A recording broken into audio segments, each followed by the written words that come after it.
Man, that was a terrific game, man. Welcome to the post-game show. Thank you guys for staying tuned with us right now. I know y'all had to watch 5 more minutes, but it was a great game, and I'm sure y'all enjoyed it just like us as the Fort Hays State University Tigers beat the Northeastern State Riverhawks of a score of 96-87. Man, there's a lot of things to talk about right now, but we just got to talk about Caleb Hemeke, man. The man had two. I told you in the pregame show that he was the player to watch. At the end of this game, this man had 2 rebounds, 4 assists, and 36 points. Talking about putting your team on the back. Someone get this man a chiropractor because this man carried this team on his back. He had 36 points on 72% field goal shooting, 13 for 18, and on threes he was 66.7%. He was 4 for 6, and I talked about limiting the turnovers to win this game, and the Tigers did just that. They only had 5 turnovers the whole game, and I talked about bench players. They need to win the battle of the bench if the Tigers want to win.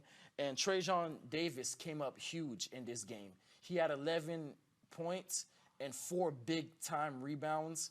And can't mention it enough, man. Caleb Hemeke controlled the game. He's the leader of his team, lead this team in points, steals, assists. And tonight he came up huge, 36 points on 72% shooting. Caleb Hemeke, man, he got to be the player of the week. Man, Well, although the Riverhawks fell short in this thriller of a game, there was a lot of good stuff you can still take away from the Riverhawks. Tonight, they have scored the most points on the really tough Fort Hays State University defense. Did a real good job. Other than this game, the highest points scored on the Tigers was 66. Heading into this, they finished the game with 87 points. A lot of that has to be credited to the free throws. They got a lot of opportunities at the line, going 27 for 32. That really helped add up some points there for the Riverhawks. And they also had a lot of good ball movement throughout the game, good passes, got a lot of open shots against a really tough defense. Now looking on the other side, the stuff that they could have fixed up a little, they had some very costly turnovers, especially there at the end, just out of bounds plays and stuff like that, just costly turnovers that really gave a little bit more momentum into the Tigers' favor. And another thing, going into this game, I talked about the rebounds, how the Riverhawks have been struggling a little bit with the rebounds. It showed here tonight with allowing 13 offensive rebounds to the Tigers. That really helped the Tigers just get those second chance, third chance even shots.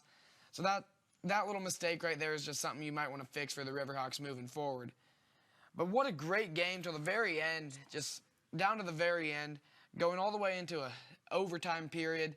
Couldn't ask for much better basketball.